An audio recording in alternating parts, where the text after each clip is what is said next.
Hello, this is St Mary's Church of England Primary School in Leafy, Hertfordshire.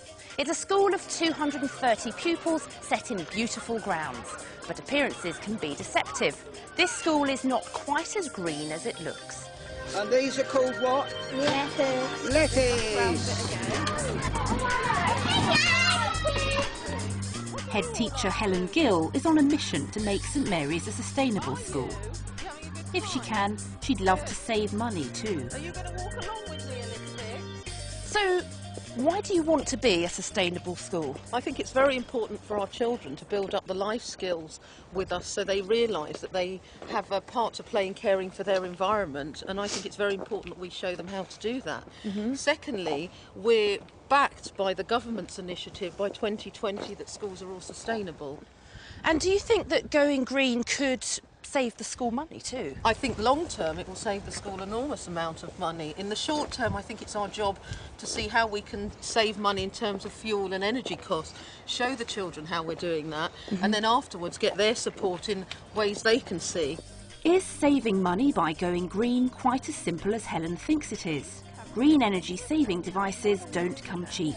So, to see if we can make the figures work, we've brought along DCSF procurement expert Claire Dix.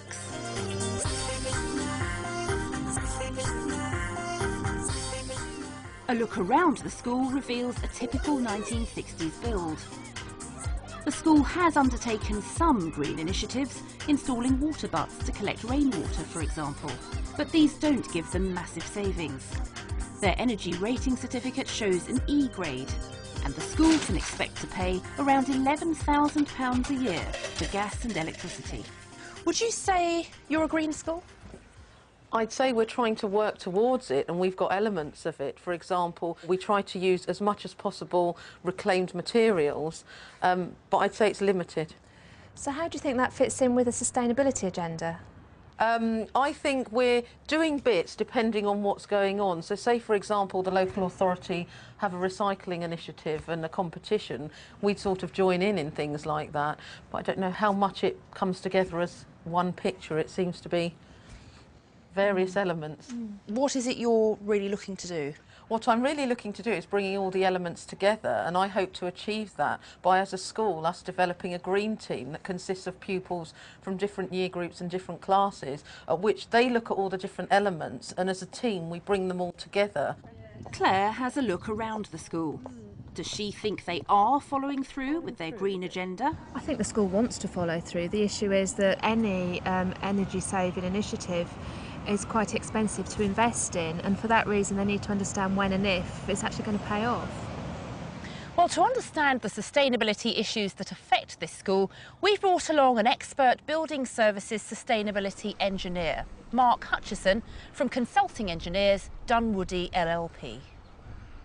Mark's general advice is to improve the efficiency of insulation and heating systems first.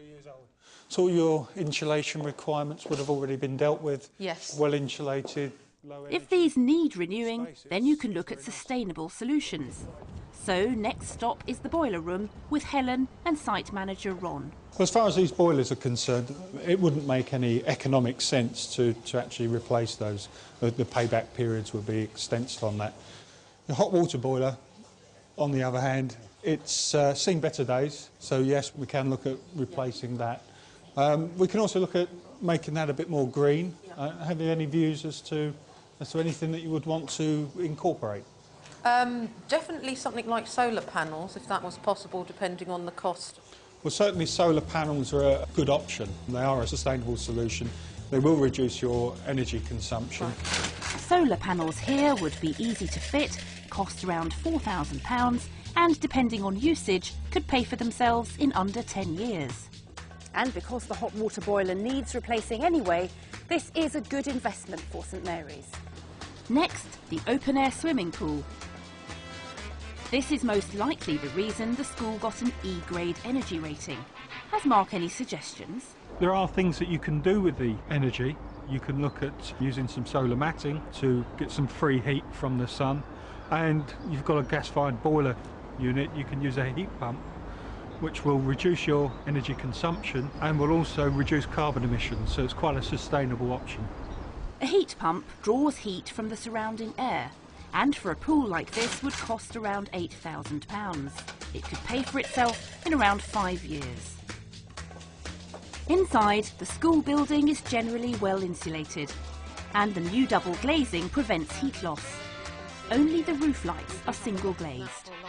I noticed on the roof lights here, they haven't been replaced at the same time as the double glazing. No, they haven't. The cost of replacing them and actually us putting them into use wasn't feasible. Right. It's really not sustainable to do that because you'll spend more time, money, energy in actually replacing them than you'll actually recover. So that seems a sensible solution. Replacing the roof lights would cost around £2,500 per classroom and would take a whopping 650 years to recoup their cost. Mark's Sustainability Health Check gives Claire more facts on which to base her Save Money report. So Claire, did Mark come up with any good ideas? Yes, he did. Quite a lot around the boiler in the first instance and what the options are should it need replacing. And then we had a look at the pool. I think he thinks there's some heating issues.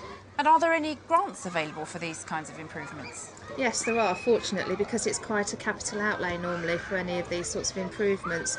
So there are things such as the Bioenergy Capital Grant Scheme through the Department of Energy and Climate Change and other funds such as the lottery funding, but there will be other funds available throughout the term of a project.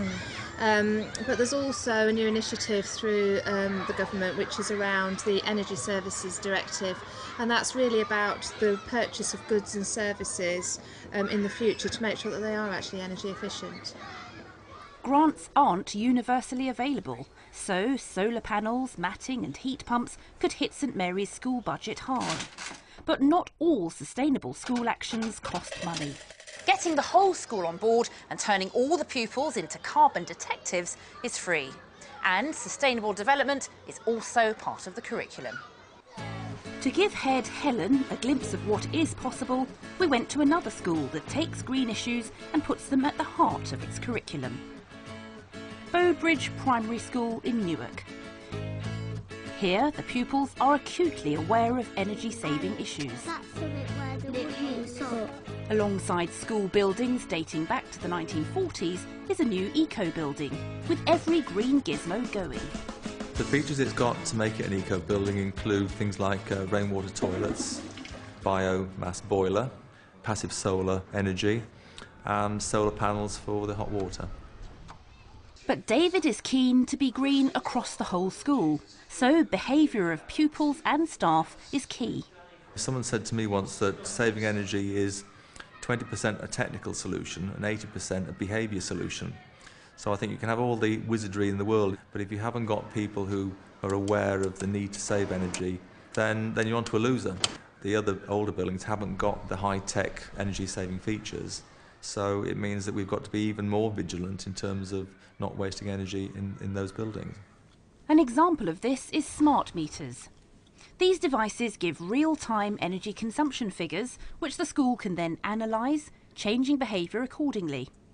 But before the meters were fitted, pupils monitored consumption the old-fashioned way. We used to get the children to go with the caretaker, read the meters, see how the dials changed over time, record all that, build up a database, and then see how the energy is being used at different times of the day, different times of the week, different times of the year. Smart meters can be bolted onto existing heating systems at a cost of around £4,000.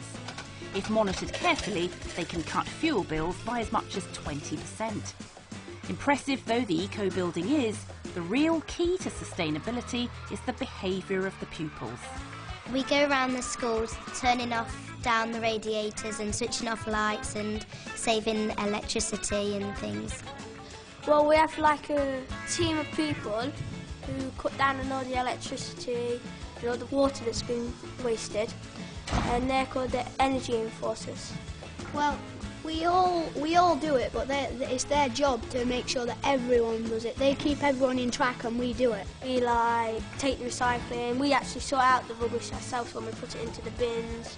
Being sustainable, being green is a good thing for society, but on a practical level it helps us to save money. Bowbridge School shows that every school can save money by focusing on cheap and easy energy-saving measures. Various bodies, such as the Carbon Trust, give money-saving tips. But what's the story for St Mary's? Now the moment of truth. We're about to tell head teacher Helen Gill if there are any savings to be made by becoming a sustainable school. Waiting in anticipation with Helen is Jill Bailey, the school bursar. Hi. Hello. So, Claire, let's start off with the pool.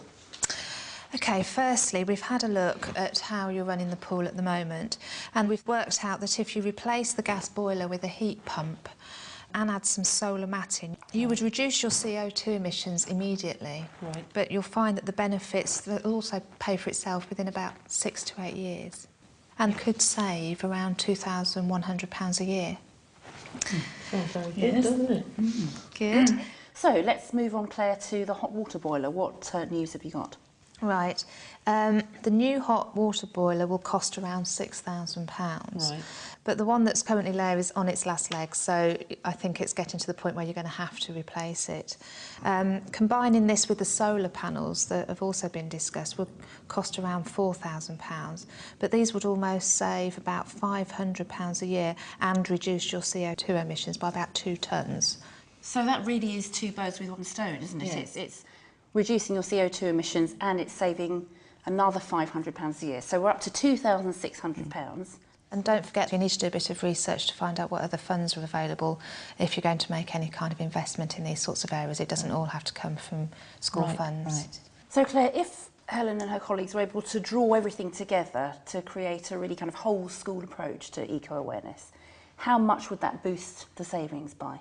So combining the figures from Mark and the information that we've obtained from the Carbon Trust, we've worked out that by careful monitoring of your bills, keeping doors and windows closed, making that all big part of the curriculum, we've noticed already that the children around the school are already talking about recycling, all that kind of thing. So you can save up to around 20% on your energy bill.